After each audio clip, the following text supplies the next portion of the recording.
Mhm. Hi, everybody. I am here. I am here. Are you there? Okay. Mhm. Oh, aha. Watch live. Hmm.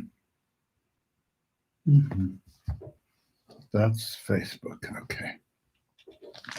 And this is YouTube. Hi, YouTube people. Hi, Linda. How are you? Mhm. I'm sneaking in some M&Ms. Are the kids there? Hi, kids. Hmm. Hmm.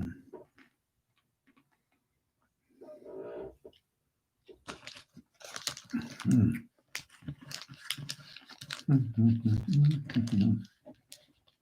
Hmm. You're doing good? Good. Hmm. That's interesting. Well, I'm having dessert. It's M&Ms. We're very poor in this parish. We can only have M&M desserts. Hmm. Oh, I know. Kids get moody. Moody, moody, moody. Ouch. Hmm.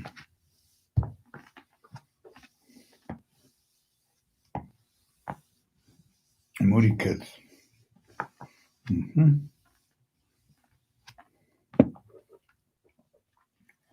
Oh, well, yes. Today we're going to begin something special. Um, we're going to go over the Catechism of the Catholic Church. We're going to begin the study of this beautiful book. It used to be a small, thin book, and now look at it. It's a huge, gigantic volume. But it's got some really nice stuff in it. And I'm not going to read the whole thing, no, but we'll go parts of it and we'll explain things and try to get into what the church teaches. So, you know. Mhm. Mhm. Yeah, I'm resting because we just had the English program. Mm. And so I'm in the Spanish program. And now we're in the English program. Hmm. Well, I hope you've been resting.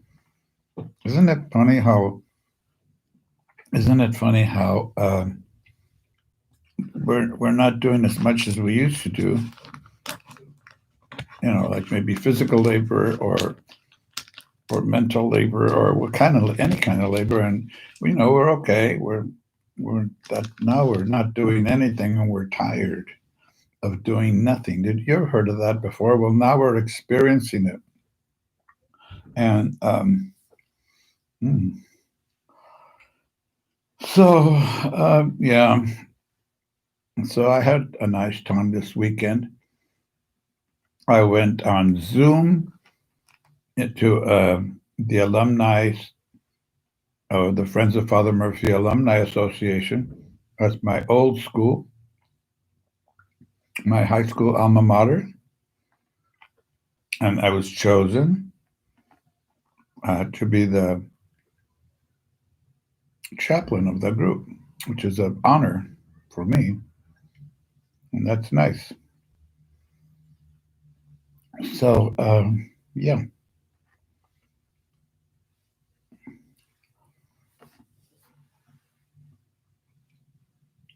Well, um, let's do some praying first, and then we'll do some. Let me see.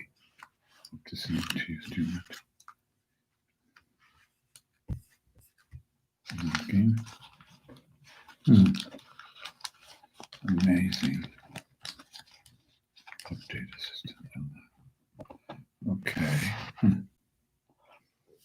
So, yeah. So, how's everybody else doing? Okay. Hmm. Okay. Enough M&Ms. Just waiting a little bit. Hmm. Oh, it's Maite. Hi. Hi, Maite. One of our cooperator candidates. Yay. Mucho good. Okay. Mm. I'm trying to sneak in some M&Ms because I'm hungry. Lunch.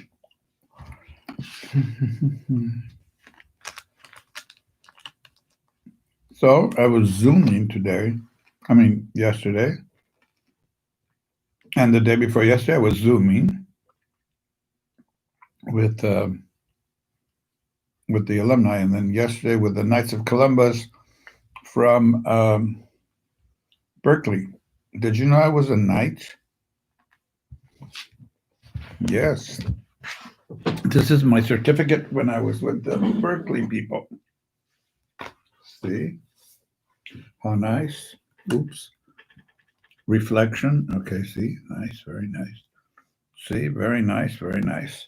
So I'm fourth degree knight, which is the top degree, and proud of it.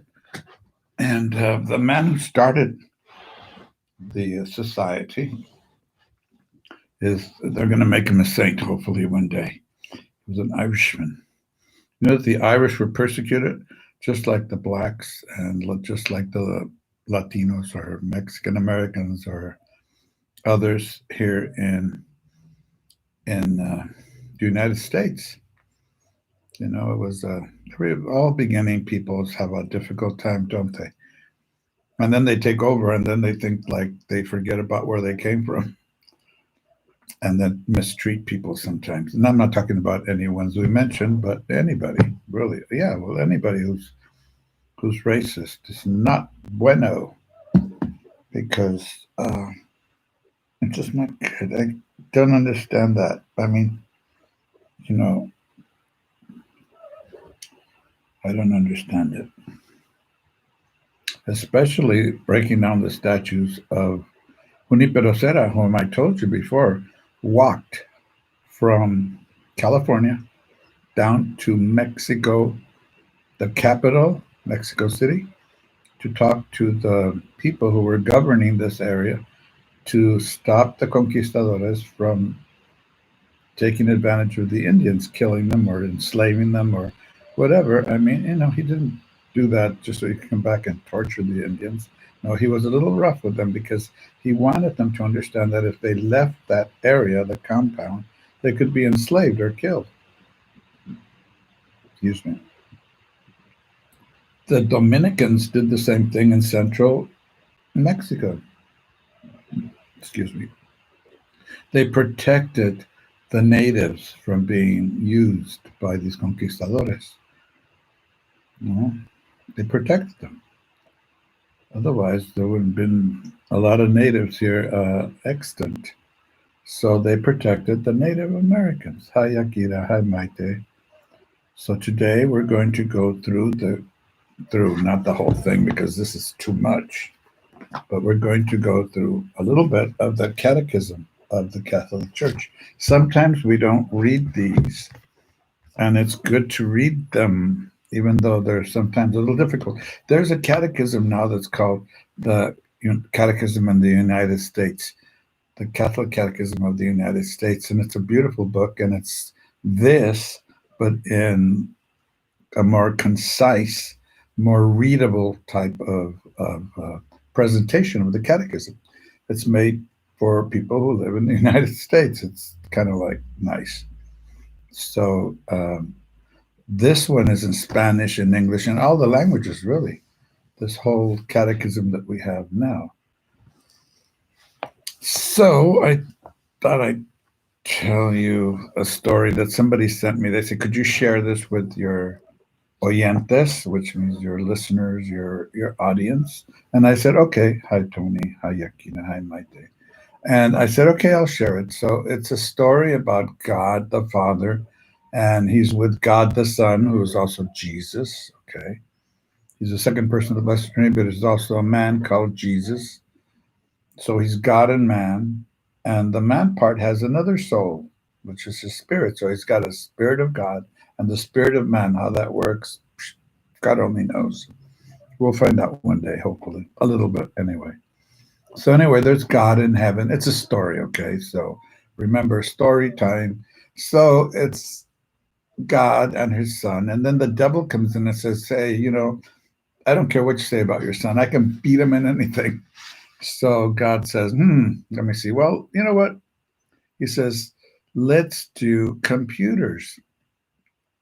So whoever's best in the computers, I will be the judge. And you guys, see if you can beat my son, Jesus. So the devil says, oh, sure, easy. So God gives them computers. I'm not going to say if they're Apple or the other ones. But so he gives them a computer each, and they're all ready and roaring. He goes, okay, you have to do this project. You have to have it printed. Whoever prints it first wins. So there's the devil and there's Jesus. And they start, and then they start everything. They do all their little plans, everything. And then the devil's going to print his first. And then Jesus goes next. But then they lose power. The electricity goes off. It wasn't God the Father. He didn't do that purposefully. But then the devil's going, oh, and he loses his whole program. And Jesus, his little program comes out on the printer. It says, I won. And he goes, that's not fair. You cheated. He goes, no, no. It's because my son saves. You've heard that before, haven't you? Jesus saves. So he beat the devil. Saved his work. And I'm not going to explain it. You figure it out. Okay. So that's a story. After this, after this little section here, we're going to deal with, we have something for the kids today, but it's not drawing, it's not origami, it's not airplanes, no, it's something just that we need to talk about, I think. Okay. Okay. So there's John Gamboa. Very good.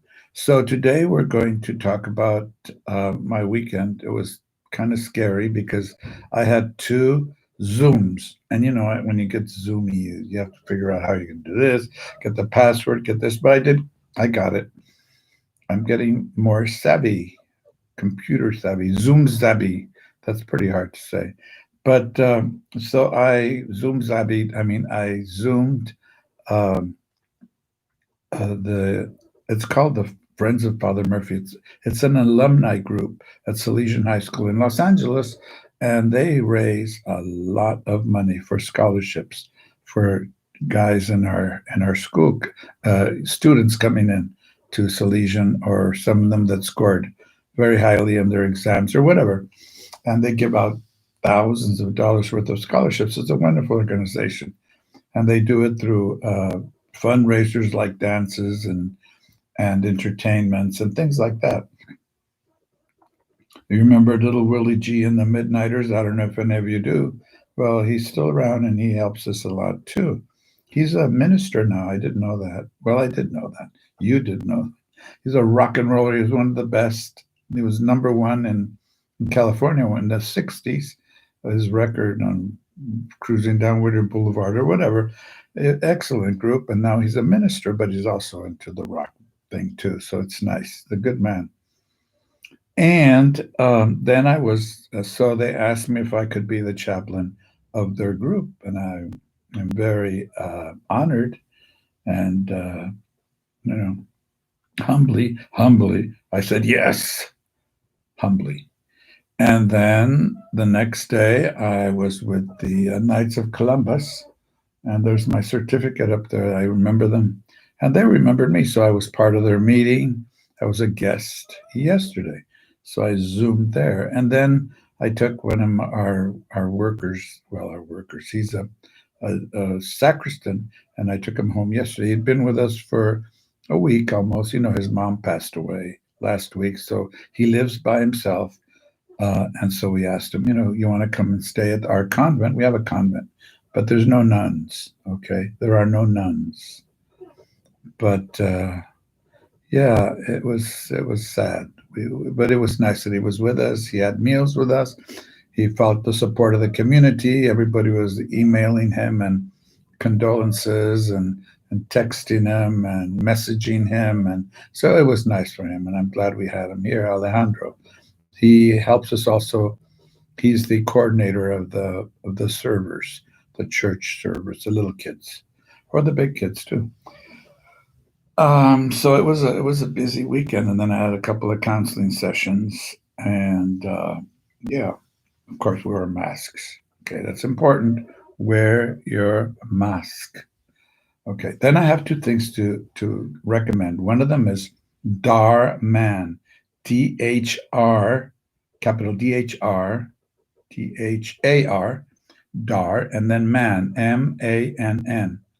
He's really a good producer and entertainer, and a programs. He has programs like little snippets about of life, and I really enjoy them. He comes out with one of them almost every day, and he's got this really interesting pronunciation. It's neat. I think it comes from some Mediterranean, Eastern family, and yeah, you'll see.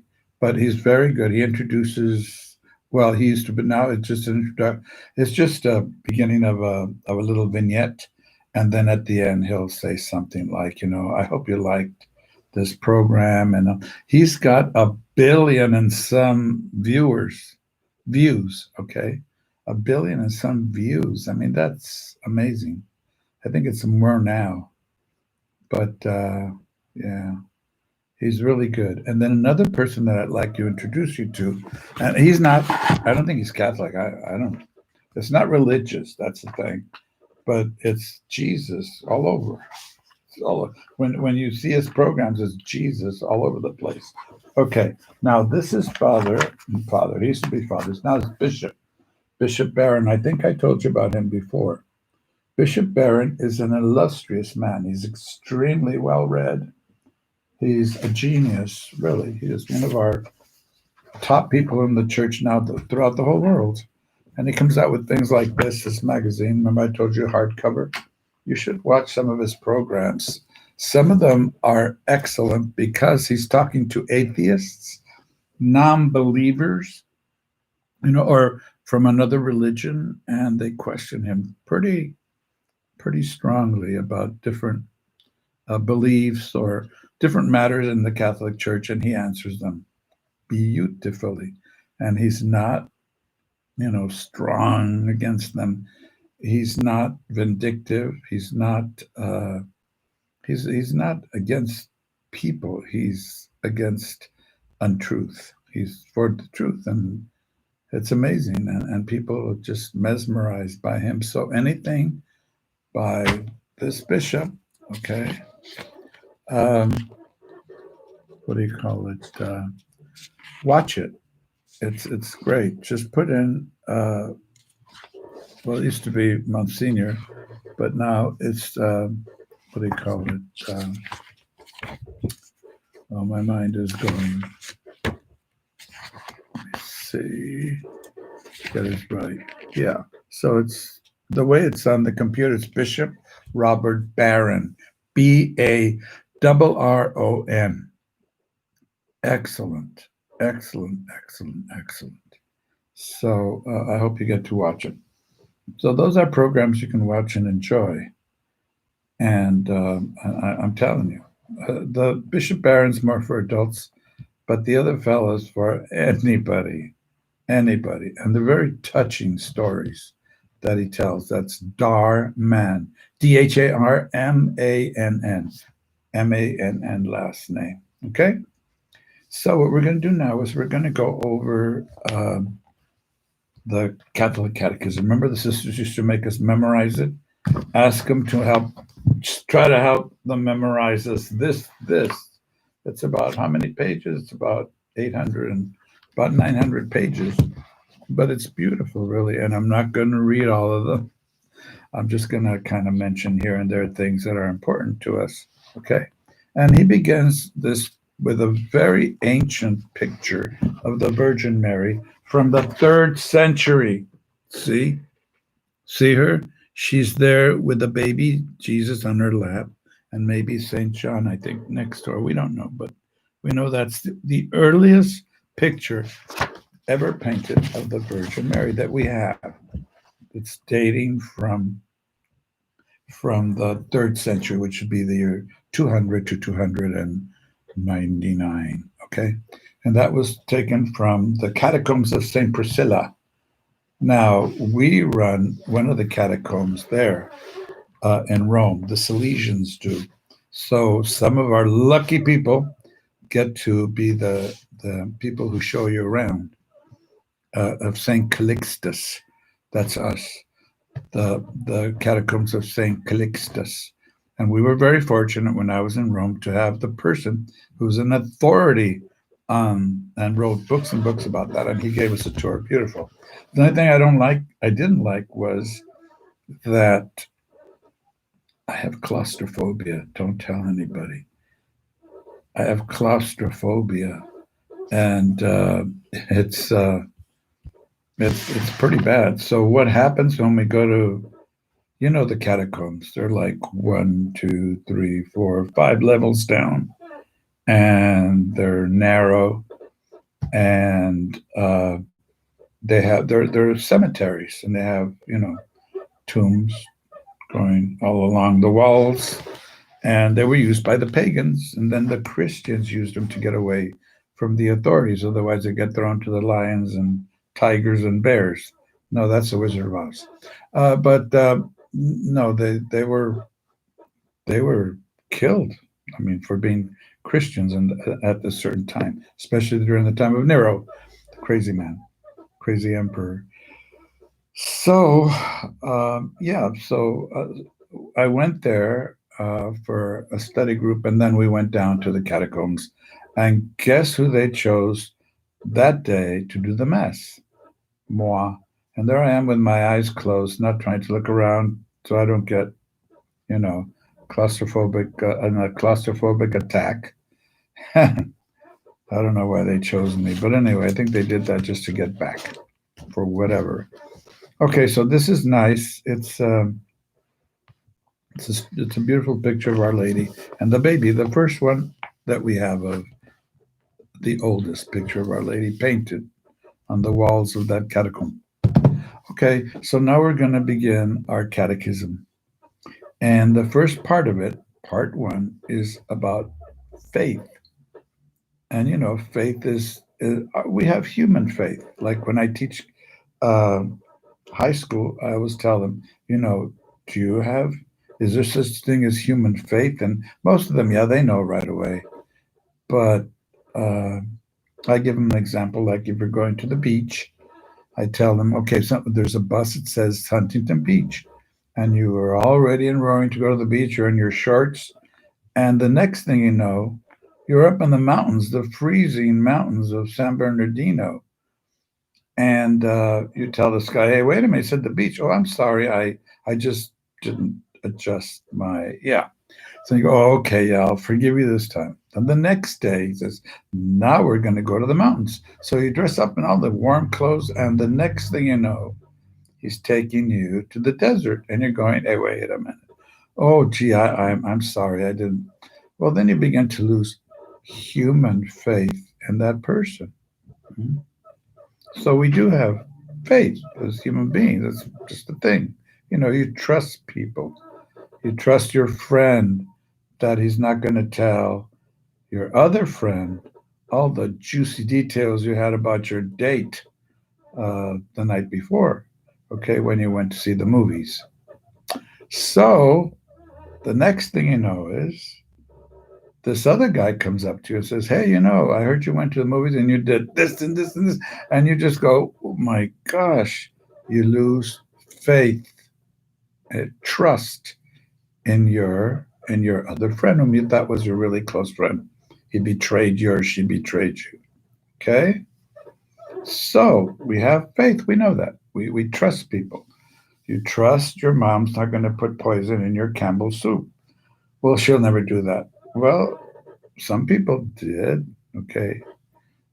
And even in the medieval times, remember, and even in the golden age of whatever, there were people whom people trusted, and they had little rings, and they put poison in the little rings, and then they wanted to get rid of you. They just open it up as you're talking to them and pour the little fake jewel opens up, and you pour something in the drink. Oh yeah, your drink this, you're dead. So yeah, you trust that they're not going to do that. They don't do that now, I hope. Well, maybe they do. But we have human trust.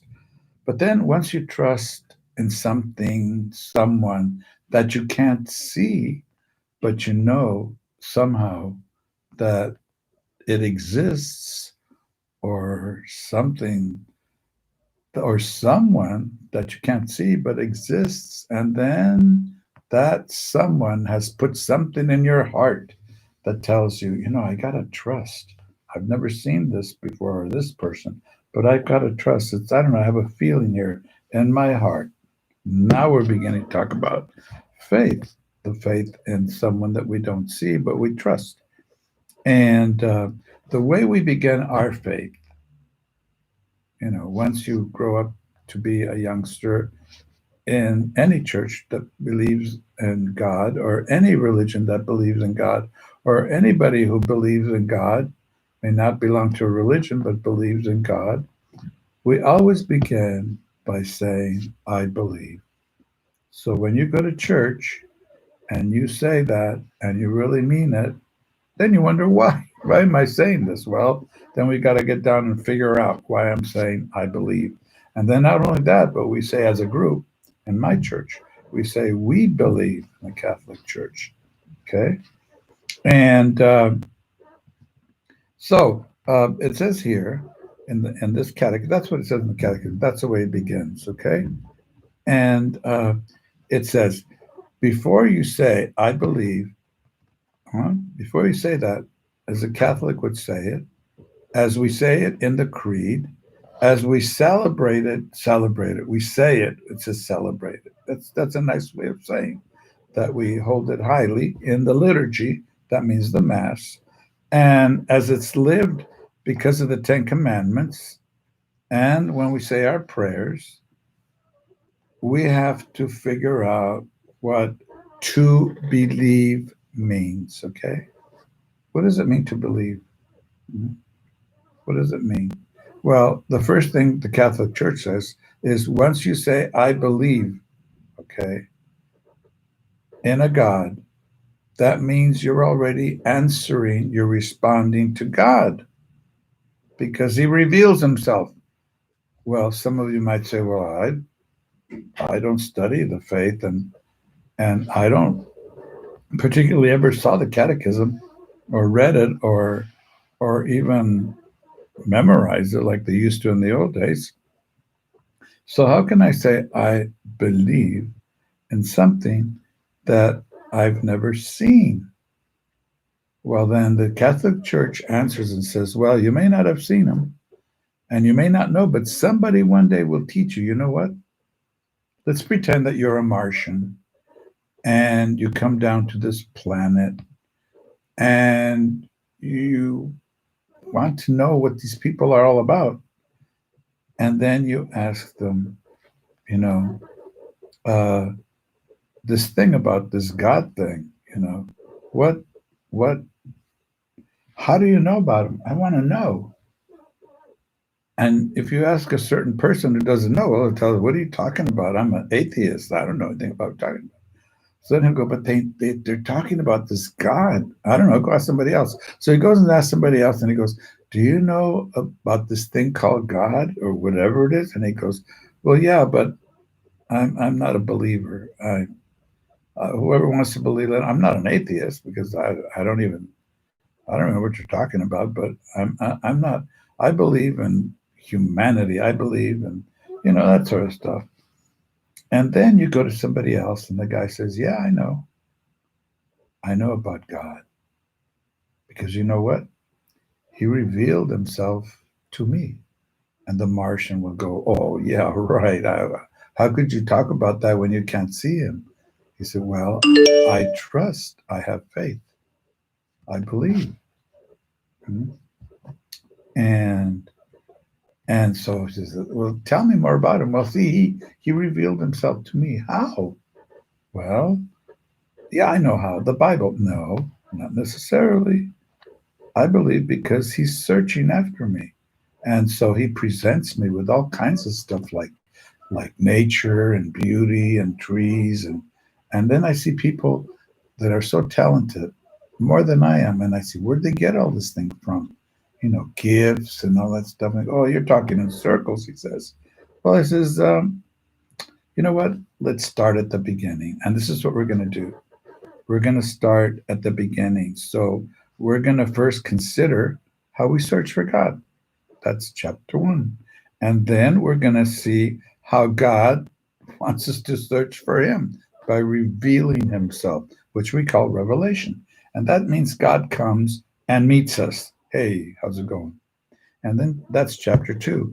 And then finally, if we really trust what's going on, we respond. We answer back to God in faith. And that's chapter 3. Okay. Now, chapter 1, remember did you already forget what we're supposed to do? We're supposed to consider the search. Okay. That's the first thing. And consider how we search for God and why we search for God. Okay. And so the way this book takes it, it's beginning at the root of the problem. Some people consider it a problem. So what is it? Believe it or not, it begins with the desire for God.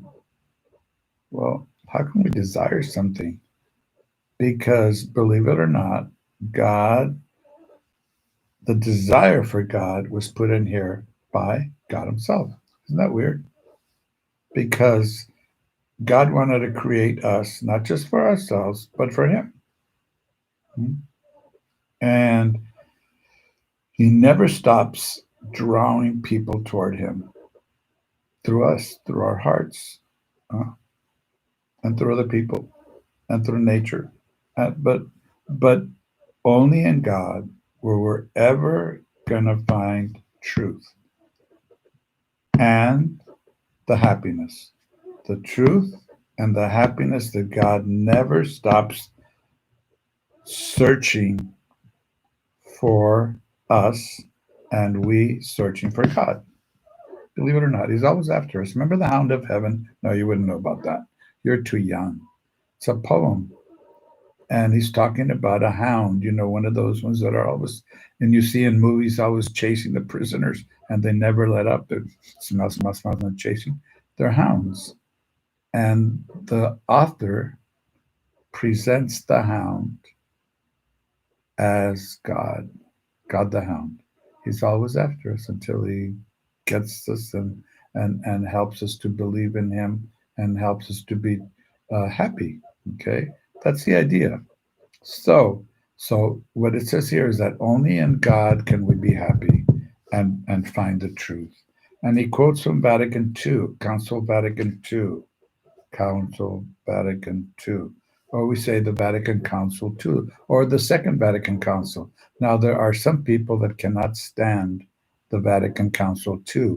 They say that because of Vatican Council II, we're having all these problems of today. Hello, when those problems, especially the priest abuse problem, was mainly in the 1930s, then 40s, and 50s, and 60s, and in the early 60s, that's when we had the Vatican II. So all those years before, when there were hundreds of bad things going on in the church, they had the Latin Mass, they had the things that people want today to come back and things like that. I'm sorry.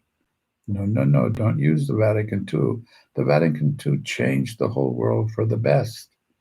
And it's sad because we don't even read the documents that are wonderful. They're beautiful. People don't read them. There's one scene, and well, it's like a scene for me in the document of the people of God, where it shows the church. The church, God is the Son, okay, and everything religious and religion and all that other stuff that goes with it. God is the Son, and the church is the moon. And sometimes, you know how we see the moon? It almost looks just like a tiny little crescent, like there's no more light in the moon and it's going to be snuffed out. And then all of a sudden it starts growing again, going through the moon cycles. And then it gets very, very bright and full. And then it again goes down, down, down. So it's almost going to fade away. And that's the church. There are times when we say, oh my gosh, these are horrible times for the church. Look what's going on. And then all of a sudden it just comes back again. That's what Jesus said. No power can ever destroy the church. Nothing, and it won't be destroyed because Jesus said, I will always be with you. But that doesn't give us an excuse to do evil. That's not good. But I'm going to finish with a quote from Vatican II. The dignity of man, this is from the one of the, what do you call it, documents. Let me look for the title because there's so many. Lumen Gentium, but I don't think it's from that. I hope I can find the yeah, 861. I want to make sure I get the right document. 861, and it's usually in Latin because it usually takes the first two or three words from the document, and then they're originally in Latin. So GS. Oh, et gaudium et spes, of course. Okay, that means joy or laud and hope. Spes. Okay, it's the document on the church, like Lumen Gentium. Okay, so it reads, the dignity of man rests above all on the fact that he is called to communion with God. This invitation to converse with God, see, converse, talk to God. We don't sometimes do that. That's prayer, but we don't converse with God. We mumble, you know, uh, memorize prayers and things like that. Okay, is addressed to man. This invitation to converse with God is addressed to man as soon as he comes into being. For if man exists, it is because God has created him through love, and through love continues to hold him in existence. It's all love, love, love. He cannot live fully and according to truth unless he freely acknowledges that love and entrusts himself to his creator. We have to acknowledge that love that God created us. And we have to entrust ourselves to the creator. So nice. So we can live, but it says they're not fully. If you want to be a totally full human being, then it says this is the way to go. And we'll take the rest. It's taking too long. I better talk to the young people. Okay, young people, listen to me. I'm supposed to talk to you about this because I think this pandemic is getting us a little bit frizzled. So, kids, make sure that you obey your parents and teenagers too.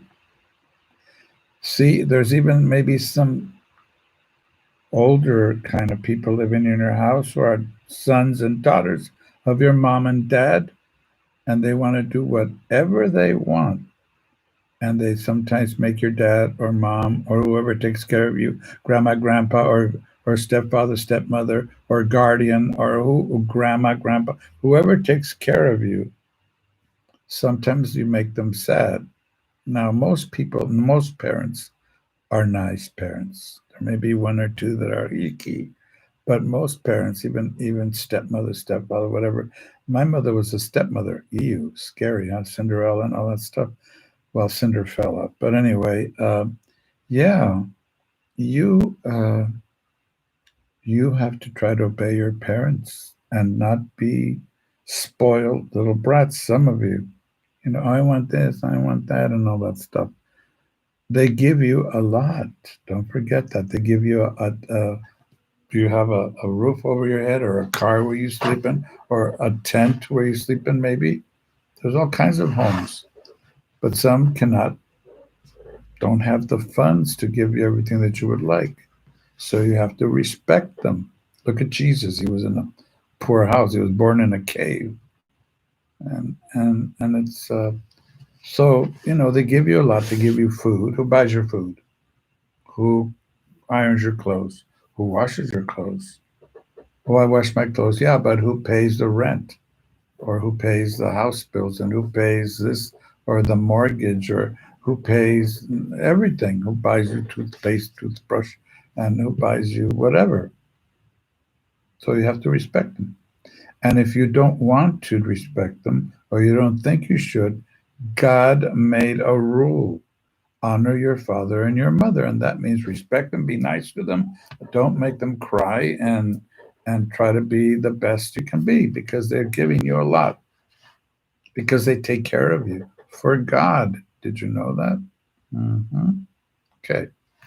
Now, what about the older guys that are like 19, 20, 21, 20, and they're still living at home? They have to follow all the rules while they're living with their parents or whomever, not the renters, but anybody who's their family, and they're letting them stay at their home, sometimes without paying anything. Jeez. They go out, I want to be by my own and I want to do whatever I want. Then they come back, "Oh, can I stay at the house now?" Well, you have to obey them in what they tell you to do, as long as it's not a sin. And parents, you have to tell your kids and your older peoples, or those of you that are taking care of anybody who's taking care of any kids or things like that, that they should go to church. Just like you tell them they have to go to school. What's more important, God or school? God. But then God is so good. He doesn't force people. So when your kid says, I don't want to go to church anymore, it's boring. Well, you're boring too. So we still keep you. Jeez, give me a break. So be nice to your parents and obey them, and be nice to your brother and sister, even though they may be a pain. Be nice to them, because they have a life too, and they cry when you don't see them crying, when you're mean to them and you don't share your toys and stuff like that, or you don't share your whatever. So be nice to your brothers and sisters. And then later on in life, when you get married and or you have kids, or you teach school, or you have something to do, you're going to be sorry, because the way you treat other people, sometimes it's what's going to happen to you, because you don't know how to deal with people. So be nice to people, even if they're not nice to you. That's Jesus talk. And you can't do it. You can't be nice to people that don't like you unless you have God's love in you. And that's called God's life. And that's called grace. Now, God gives you grace so that when you meet somebody that you don't like, you're not going to make fun of them. You're not going to bully, but you're going to be Jesus to them. That's a beautiful thing, because it may be the only time that somebody's kind to them. And they're still going to be bullies, but they're going to remember that somebody was kind to me once. But I'm still going to be a big, tough guy. But I remember that person. And you want to be that person, the one who people remember for being a good man, not being nasty, not saying bad words, not thinking you're really all good. Because people, even though they say bad words and you're a good guy and you start saying them, they're shocked too. Yeah, that's what happens. So you be good, and then people will change sometimes, believe it or not, just by the way you are. So be good, guys. And tomorrow I'll have something special for you, for the kids. Oh, whoopee. Okay, well, it's nice seeing you again, everybody. Have a nice day, and I'll pray for you, and you pray for me. And I'm going to give you a blessing now from Mary Apple Christians, a special blessing. May Almighty God bless you and keep you safe. And the Virgin Mary cover you with her mantle of love, in the name of the Father, and of the Son, and of the Holy Spirit. Amen. Have a nice day. We'll see you tomorrow, hopefully. Bye bye. Bye bye.